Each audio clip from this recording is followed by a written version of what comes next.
Salut à tous, on se retrouve pour une vidéo spécialement consacrée au Real Madrid et on va essayer de trouver qui est le coupable de la crise actuelle. En soi, quand on regarde les résultats, c'est assez délicat. D'abord, il y a eu cette humiliation subie face au FC Barcelone sous score de 4 buts à 0 à domicile et même en termes de points, le Barça a 9 points d'écart avec le Real Madrid.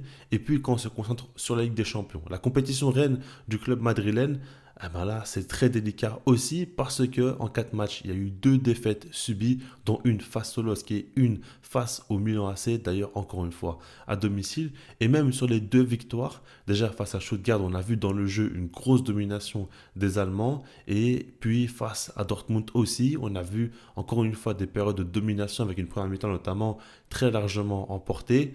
Et après, on a vu que les individualités ont fait la différence, mais dans le contenu, ce n'est pas non plus toujours le top. Et par rapport à tout ça, on va essayer de comprendre ce qui se passe. Déjà, j'ai envie de commencer en ouvrant le dossier de Kylian Mbappé. C'est un joueur qui fait énormément parler parce qu'il est arrivé cette saison, il fait des débuts quand même assez compliqués et beaucoup de gens mettent la faute sur lui par rapport aux résultats actuels du Real Madrid.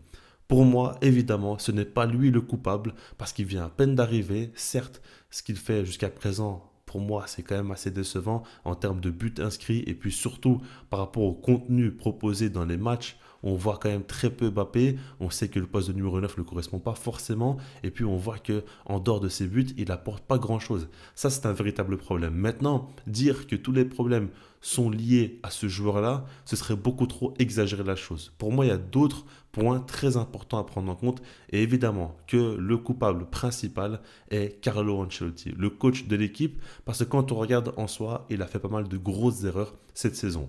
La première erreur pour moi a été en termes de communication. Lorsqu'au tout début de saison, il a dit que Mbappé, Vinicius et Rodrigo joueront les matchs ensemble. Il n'a pas de doute là-dessus et il va tout faire pour qu'ils puissent constamment jouer ensemble. Au final, on voit qu'après très peu de temps, il a changé d'avis parce qu'il a rapidement mis Rodrigo sur le banc. Il y a eu cette blessure aussi du Brésilien qui n'a pas forcément aidé. Et même avant ça, et même à son retour, il n'est pas forcément mis en tant que titulaire. En dehors de ça, l'un des plus gros problèmes liés au coach italien, c'est surtout au niveau de l'équilibre de l'équipe qu'il a totalement perdu. C'est sûr que quand tu gagnes une Ligue des Champions et une Liga, tu as quand même une base assez solide et tu peux continuer à travailler là-dessus. Alors que quand tu fais venir un joueur comme Mbappé, bah, ça change un petit peu la donne. Surtout par rapport au profil, c'est pas forcément ce qui manquait à l'équipe. Et donc Ancelotti a dû faire des changements par rapport à son système et on voit que ça ne fonctionne plus. C'est simple, aujourd'hui au Real Madrid, à chaque ligne, il y a des problèmes. En défense, on voit très clairement, notamment Militao et Rudiger, faire des prestations quand même très délicates. Lucas Vasquez aussi, mais quand on regarde surtout, l'alignement est très mauvais. Et puis on voit à chaque fois un manque d'agressivité. On voit à chaque fois qu'ils se font bouffer dans les duels. Et ça, c'est pas forcément habituel. Au milieu de terrain, ça ne va pas du tout non plus. On voit qu'il manque très clairement un joueur fort balle au pied pour ressortir les ballons, pour créer le jeu. Et ça, ce n'est pas normal. Qu'au Real Madrid, il manque un joueur comme ça créatif. On sait que la perte de Toni Kroos est un énorme manque et qu'aujourd'hui, le Real Madrid le paye cher. On va y revenir plus tard d'ailleurs par rapport à ça, encore une fois. Mais au niveau du milieu de terrain, ça ne fonctionne pas. Et puis, au niveau de l'attaque, là, je pense que c'est le pire, hein. On voit bien que Mbappé, Vinicius n'arrivent pas du tout à s'entendre et on voit qu'il n'y a pas vraiment de combinaison bien travaillée. Jude Bellingham aussi, on ne sait pas forcément s'il est un attaquant ou plutôt un milieu de terrain. Et tout ça, ça fait qu'au final, il n'y a pas vraiment d'équilibre. Alors que justement, Carlo Ancelotti n'a jamais vraiment voulu être un tacticien, en tout cas au Real Madrid. C'est un coach qui a surtout brillé de par son management et puis par rapport au fait qu'il a su travailler à un équilibre. Faire en sorte que les rôles soient hyper bien répartis, que tout le monde travaille de son côté de manière très impeccable. Donc ça fait que collectivement, ça prend du sens et tout ça a un intérêt pour l'équipe. Maintenant, quand on regarde à l'heure actuelle, c'est beaucoup plus compliqué que ça. On voit bien que Ancelotti se perd un petit peu, change constamment de système par rapport au 4-4-2, 4-3-3 ou 4-4-2 losange. On a vu beaucoup d'alternatives, au final très peu de stabilité et à chaque fois on voit des choses quand même qui sont assez parlantes. Par exemple, lors du dernier match face au Milan AC en Ligue des Champions, on voit un joueur comme Valverde qui est mis en tant que milieu droit et un joueur comme Bellingham qui est mis en tant que milieu gauche. Et on voit qu'ils ont des rôles où ils sont beaucoup plus responsabilisés d'un point de vue défensif dans le jeu sans ballon que dans le jeu avec ballon. Et c'est pas forcément quelque chose de mauvais, mais on voit que ils sont un petit peu bridé par les demandes de Carlo Ancelotti. Et puis globalement, ce 4-4-2 n'a pas du tout d'équilibre. On le voit très clairement qu'au milieu de terrain, il y a un manque qui est net. Et par rapport à ça, Ancelotti n'arrive pas à trouver de solution. Et justement, il décide de retirer un milieu de terrain pour encore plus montrer les problèmes du club. En soi, j'ai l'impression qu'il ne trouve pas de solution. Quand on regarde ses changements aussi, il se perd un petit peu. Les jeunes joueurs jouent de moins en moins. Rodrigo est de plus en plus mis de côté aussi. Et tout ça, ça fait que, au final, les joueurs ne sont plus tellement en confiance et s'enfoncent de plus en plus dans la crise. Maintenant, en soi, il y a d'autres problèmes. Quand on regarde, par exemple, Jude Bellingham, selon moi, est l'illustration parfaite du fait est que Carlo Ancelotti se perd totalement à l'heure actuelle. Parce que quand on regarde le rôle de Jude Bellingham, il a beaucoup changé. La saison passée, c'était un numéro 10 qui devenait un numéro 9 au fur et à mesure des actions. Et par rapport à ça, aujourd'hui, il a beaucoup plus reculé. Au départ, c'était un milieu relayeur et je me disais qu'en soi, c'était son poste initial à Dortmund avant d'arriver au Real Madrid. Maintenant, quand on regarde, Ancelotti, il a beaucoup baladé sur le terrain, notamment dans un rôle où il a joué en tant que milieu droit et il devait beaucoup apporter d'un point de vue défensif. Dans le jeu sans ballon où il devait courir pour aussi des joueurs comme Mbappé et Vinicius qui ne faisaient pas assez d'efforts. Et donc, on a vu un Bellingham qui a été sacrifié.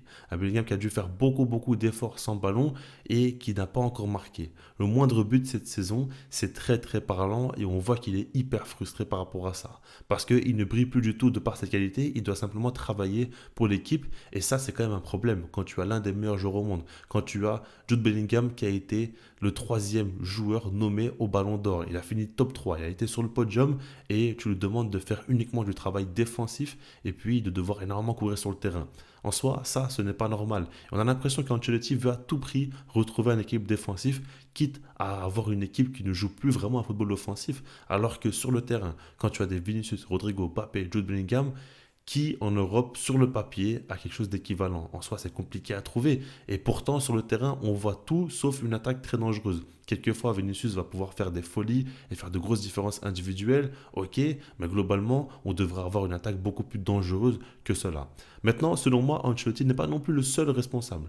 Il y a une autre personne aussi qu'il faut montrer du doigt et c'est Florentino Pérez. On parle très peu de lui, mais pour moi, il y a quand même des erreurs qui sont flagrantes. Déjà, par rapport au cas Mbappé. En soi, on va pas non plus dire que c'est un flop, c'est encore trop tôt, il vient à peine d'arriver et il peut encore retourner totalement la situation. Comme je le dis, selon moi, ce n'est pas le responsable, ce n'est pas lui le coupable et avec le temps, il pourrait, pourquoi pas, faire de très belles choses au Real Madrid. Maintenant, ce qui me dérange surtout, c'est par rapport au choix de Florentino Pérez de le faire venir. J'ai l'impression surtout que c'est une question d'ego, qu'il a voulu prouver à tout le monde qu'il pouvait faire venir Mbappé au Real Madrid après tout ce qui s'est passé et qu'il n'a pas forcément pensé au bien du collectif et aux besoins de l'équipe. Si on parle en termes de profil, ce n'est évidemment pas le type de joueur qu'il fallait au Real Madrid. Alors, ça reste un joueur d'une très grande qualité et qui pourra faire la différence, comme je l'ai dit.